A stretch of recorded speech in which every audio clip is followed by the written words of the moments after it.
गाम गाम आ शहर शहर में जगमग दीप जरलिया।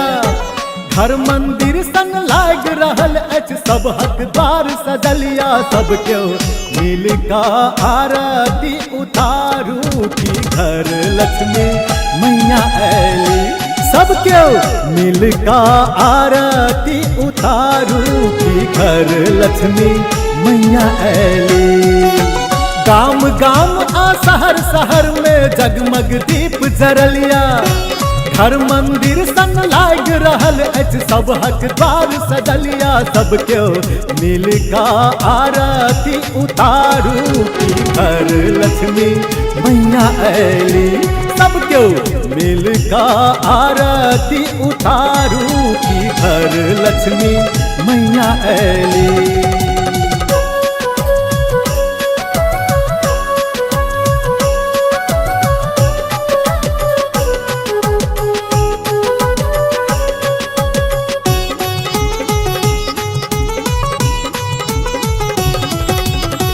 संग में आयल छठ गजानंद माँ सरस्वती आयल।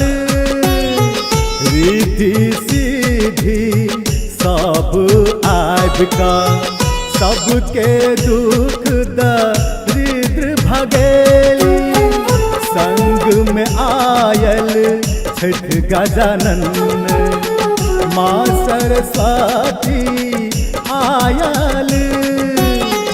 रिद्धि सिद्धि सब आबिका सबके दुख दरिद्र भगेली। सब क्यों मिल का चरण पखारू की घर लक्ष्मी मैया ऐली।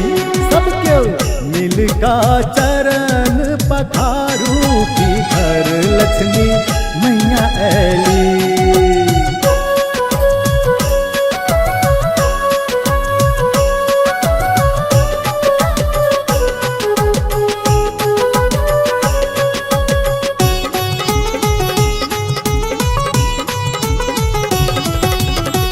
फूल कमल पर बैसल मैया खिल खिल हास रहल छठ। भक्त लोकन सब लीन भक्ति में झूमक नाच रहल छठ। फूल कमल पर बैसल मैया खिल खिल हास रहल छठ। भक्त लोकन सब लीन भक्ति में झूमक नाच रहल छठ। रूप हसमुख मैया के निहारू की घर लक्ष्मी मैया ऐली। रूप हसमुख मैया के निहारू की घर लक्ष्मी मैया ऐली।